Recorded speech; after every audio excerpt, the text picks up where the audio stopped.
making this adorable little cactus today. I saw this on Facebook, but I think it was posted like maybe 4 years ago. Love, love, love this little cactus. It is so cute, so whimsical. Loved all the colors in it. And we're going to paint it today. What I did is I did a screen grab while they were drawing the cactus. And essentially this is it. What I'm going to do is I am going to, on the back, actually draw some, you can use carbon paper, or you can just kind of go old school and do like we used to do in elementary school, etc. And just kind of give a little bit of carbon on the back here. So the colors that we're going to be using today are these colors. So I'm going to have a little bit of yellow. This looks purple, but it's actually a little bit of this pink, some kind of green, some turquoise, and all of that. And we're just going to kind of mix this in. We're going to be doing a wet on wet technique today, which will be super fun, and a little bit of wet on dry. So the first thing we're going to do is I'm actually going to wet this first section right here. This is this little section right here. I'm actually going to just wet it with water. And what that's going to do is give a channel for my paint to flow. I always have my little paper towels handy. Just kind of, if I have too much water on there, then I can dab it off. So I'm just kind of coloring with clear water. And you'll see when I lay down some of this yellow that it just gives a really nice flow to that section. And I'm going to work one section at a time. If I go too quickly through all the sections, then what happens is they start getting too dry and they don't flow quite as nicely, and you don't get that like mixture. So just kind of giving a little bit of variety to that. I love what's happening right there. That's super fun because that actually looks spiky right there. Super fun. I think I'm going to leave that mostly like it is. I'm just encouraging some of the green to flow by walking it around. Some of them where it got a little too much green, I'm actually just pulling it off the page as well. So I'm kind of liking that. In this next section that's right next to it, I'm going to do a little bit of blue. What I'm going to try and do is, and you'll notice I did not put the water in there. That's because there's so much water next door to it. I'm actually going to try and leave a little bit of that white in between so it doesn't completely lose where the line is. And what I really like about this particular piece is that it's very expressive.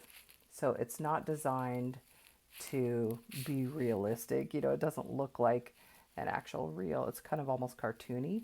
And that is what I really like about this, because it's just kind of playful and fun. And remember, I've told you guys that watercolor always dries about 10% lighter. So I may have to come back and after it dries, add another layer and glaze on top of it so that I can get a little bit more of a vibrant color. And then I'm also going to grab some of this little green and just drop some of that in as well. What I'm doing right now is I'm just pulling up some of the blue so that some of the green can actually be a little bit more of a star and show up there. All right, and then in this section here, I'm going just wet on dry. So most of this little channel right here is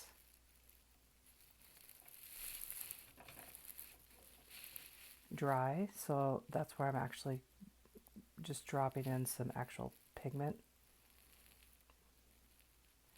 And what you'll notice is that instead of having that fuzzy, nice, soft look to it, it's a little bit more vibrant. And I'm going to let it touch its neighbor a little bit. And you don't have to worry so much about losing some of the lines because in the end we're going to come back and sort of outline it as well. What I did notice on the drawing is that the screen grab that I got didn't really have the bottom. So I'm kind of just playing with the bottom, just kind of, because I don't actually remember what it looked like. And I love already what's happening right here. This is super fun. These little runs. That is great. And we're just going to keep going left to right and just keep playing. What I want you to do is don't worry about doing exactly what I'm doing. I really want you to paint with your heart. You know, if you want to put a little purple, you want to put a little pink, go for it. This is your painting. Anytime I say what color I'm using, if you want to use something completely different, I say go for it.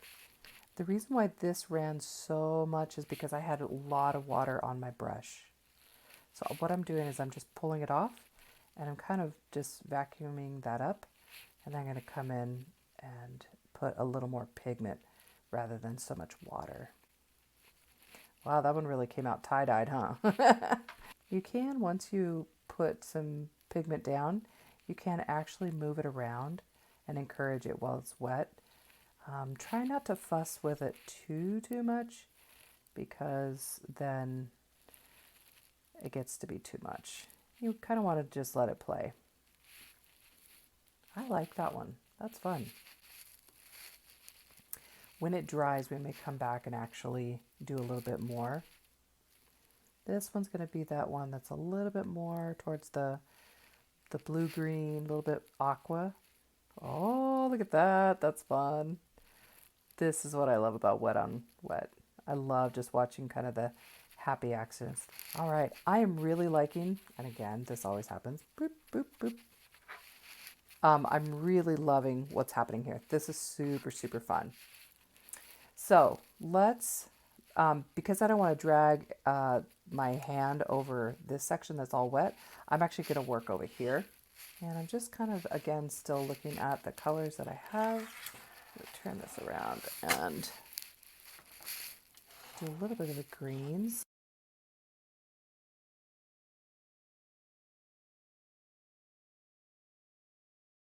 And again, see how when it touched that, how that just kind of went into there beautifully? I love that.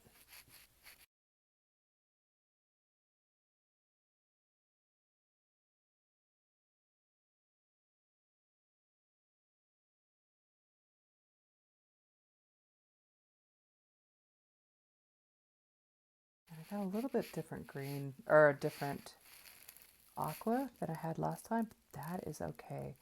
As long as you're working with the same colors, essentially, they're all going to match.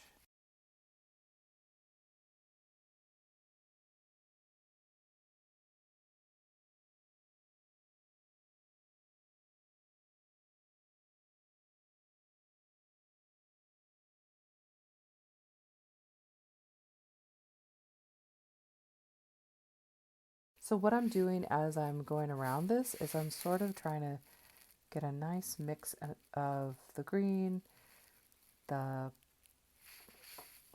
blue, and then the pinks, and also a mixture of light, medium, and dark. So we're talking about values, right? So I have a little bit of a darker blue going on, light green, darker green, and then I think we can use some of that green, actually, speaking of green. I'm putting the dark green here because if you think about it, the light is coming probably top down, so it's going to be a little bit darker on what would be the bottom of the, this isn't even remotely realistic at all. I do want to point out that there's a little drop right here. Boop. Again, you can just lightly tap it. If I let it go, it would be a watercolor bloom, and that is what my channel is named after. And it can be considered an accident, or you can just go with it. Sometimes I like to go with it.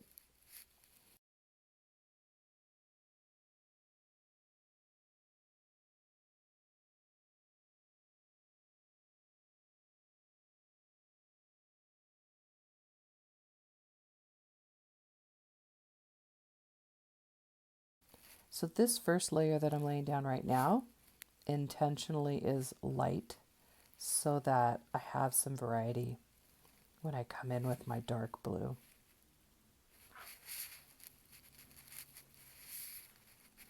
So I'm just going to drop in some intense blue just for some visual interest.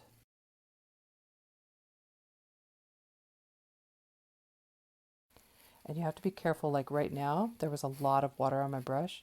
It just dumped a lot of water in that little area. And you'll get to know, the more you paint, the more you will get a sense of like, oop, that's too much. Oop, that's not. And you'll only know that with practice. And also, after things dry, you'll be like, oh, I see how it looks now. Because everything's going to look so different once it dries. Okay, I want that, a little bit of that mint color right here. Yeah, I love that little sagey color. Ooh, and let's bring in some of this. So again, if you see, like I just keep mixing the values in terms of dark, light, the greens, the blues, etc. I'm also making sure to add a little bit of darkness at where it's connected to the cactus, because if you think about it, that's where the shadow would be on the actual real cactus. Okay, that is good. I'm not going to fuss with it. I'm also going to, I think I'm just going to flip it around here just so that because I'm right-handed, and that way I don't have to drag across my project. We're almost done with this first.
Okay, there's our first layer. I'm loving it. I like that little white part. I'm leaving most of it white. Oh, that is so cool because that really looks like a cactus where it just looks prickly. So, okay, we're going to let it dry. So I'm going to come wet my brush. I'm going to use a little bit of a smaller brush this time. And I'm going to pick up some of this pink here. And on these guys, I'm just going to start here. I'm going to do a little bit of a C shape. Flicking up.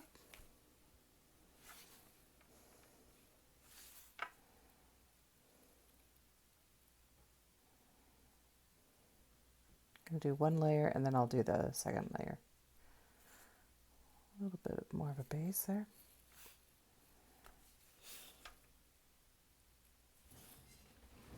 Okay, so let me show you what I'm doing here. I'm going to get some of this pink. And I'm just kind of doing a little bit of a flicking motion.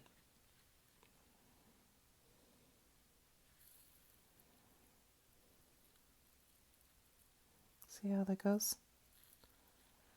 That's it. Oh, look how cute is this coming out. I'll get some more pink. And then I'm going to put this one here. So again, I'm kind of visualizing the shape of like a U shape, but I'm going to do it from the center out, if that makes sense.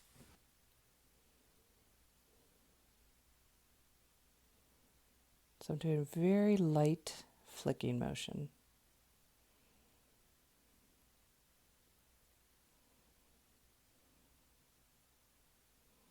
Barely touching the page. I'm almost like just barely letting the bristles just kind of flick the page. And then I want to give it a little bit of a base so that it doesn't look like it's hovering above. I don't want to do too much. Just going to add enough until it looks like it's full. Love it. Oh, so cute. All right, next we're going to add the lines just to give it some dimension. And we're going to also add the little, these little pokey bits there. That's my original one. But I love it. I actually really like how this is coming out brightness-wise compared to this. That one was a little more dull. So, yay. Okay. So now that it's dry and we've added our little cactus flower, we're going to add the little spiky bits, these guys, with a pen. You could do it with a really fine liner like this, and I actually did that on that last painting. It took a long time, so we're gonna, I don't want to say cheat, but it's a little bit faster to do it with a pen. So I'm just gonna go around the edges with my pen and add the little spiky bits. I could, if I wanted to, just add the little spikes like this, and I'm just doing little V's. Some of them are going to be V's, some are just going to be like a little line. Some of them I might add 3. Just going to kind of go randomly around the outside of these guys, just to make it look like it has spikes on there. The other thing that I could choose to do, which I did on this one, is I actually outlined with pigment, with paint. I actually outlined all the little lines, and I think that gave it a little bit more dimension. Again, that took a long time because I kept having to mix the paint. And I think on this one, I'm just going to do instead the little pen mark. So what you want to think about when you're doing the pen is that not to press too hard on there. You almost want to do like that little scratchy action like there. Just kind of really have a fine line to it. And I really like skipping areas on this expressive kind of fun look. I like to not necessarily always connect the pen to the paper. And you see that right there where it sort of skips. And that just gives it a little bit more of a cartoony or a little expressive kind of vibe. The other thing that I really love about adding in the details back with the fine liners, with the Micron, is that if, for example, you got too much bleed right here, it's a great way to redefine a shape that maybe has lost some of its shape with your ink going outside where you wanted it to go. I do that with flowers as well. Sometimes it'll be a little too like, oh snap, I lost all the detail of it. So the fine liner is kind of a nice way to be able to do that. You might also come back to your reference. So I can come back and look at this and go, oh, where were my lines supposed to be? So if you find that you've gotten a lot of bleed with your ink, you can kind of come back here and go, oh, okay, so it's supposed to be kind of here. So use that as a little bit of a guide. It doesn't have to be exact because it's art, right? But I do want it to actually resemble the thing that I was wanting it to be. So there's that. Okay. Just going to add the little spikes, and we are golden. When it comes to the little cactus pricklies or whatever, don't add too many. I think it's easy to sort of go a little crazy. Have some of them be V's and some of them just be like one spike, because I feel like less is more on this guy. Remember that in nature, oh, and then I was going to say, and then I'll go along this guy, these little channels. Remember that in nature, It's usually not terribly uniform. You do see some symmetry and whatnot in nature, which is awesome. But very often it's kind of can be haphazard. So don't worry about it being like terribly perfect because it's nature. Okay. I think other than giving it a little bit of a ground, I think we're done. I'm going to bring my paint back over here. And my water. And what I'm going to do is I'm going to do this wet technique where I'm going to wet the ground, or where I would think that the ground would be. And I'm going to come in with some pigment and just let it flow. You'll see that it just picked up some pink. I don't want that necessarily, although it's not the worst thing. So I'm just basically giving it an outline of where I want it to be. In terms of colors, I'm going to opt for a little bit darker, almost ground kind of things, because it is a shadow, right? So I'm going to start with a little bit of the dark green. I know that there's not necessarily, just like flows. I love that. And then because shadows typically tend to be purple, I'm going to bring a little bit of that pink, a little bit of that blue. I'm going to bring that here,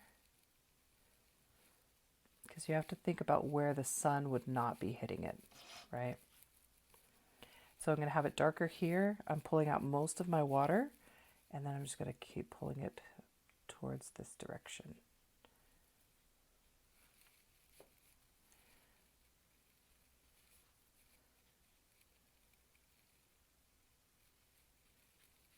So I'm having it be darkest there, underneath it.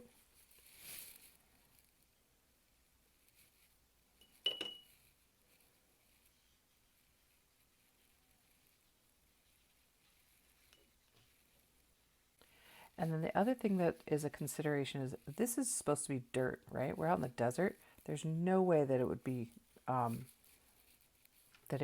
green, because it's going to be dirt, right? So let's pick up a little bit of brown here while it's still wet.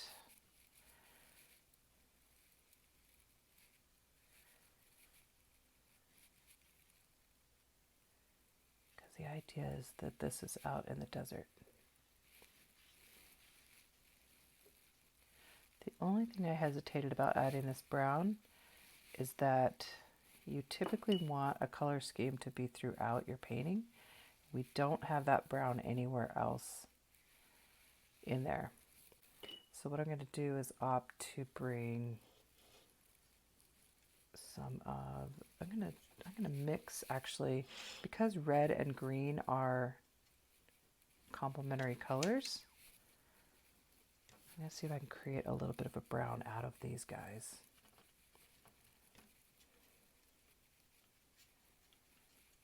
See how that works? Anytime you mix opposites, it makes kind of a browny or sometimes a gray. So then that is going to be the same colors that are in there, and then that actually makes it work.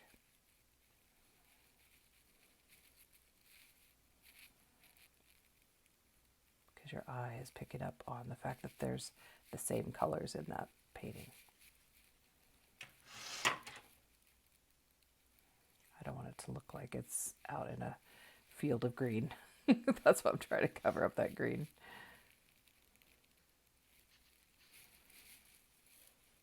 But the blue is just to give it that sense of shadow.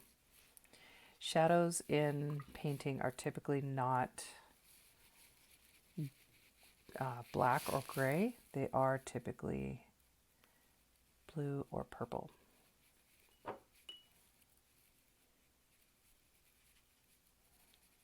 I'm going to give it that blue. Then I'm also going to come in and give it some of that pinky. Okay. Now I'm at the fussing with it too much phase. So I may let it dry, see what it's looking like, and see if it needs to come back. and give any extra work.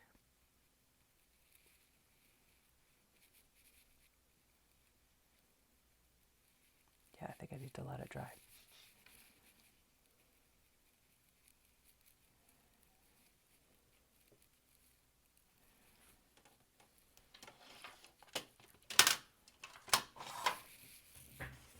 All right, what do you guys think?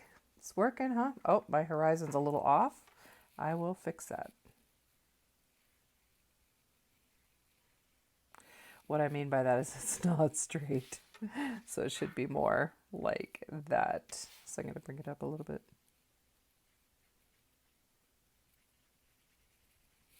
It's always good for me to make mistakes so you can kind of see. All right, I am loving it. I'm calling it done. I hope you guys enjoyed. Hope you make this, paint this with me. I'd love for you to tag me in social media and let me know if you made it. All right, take care. Bye.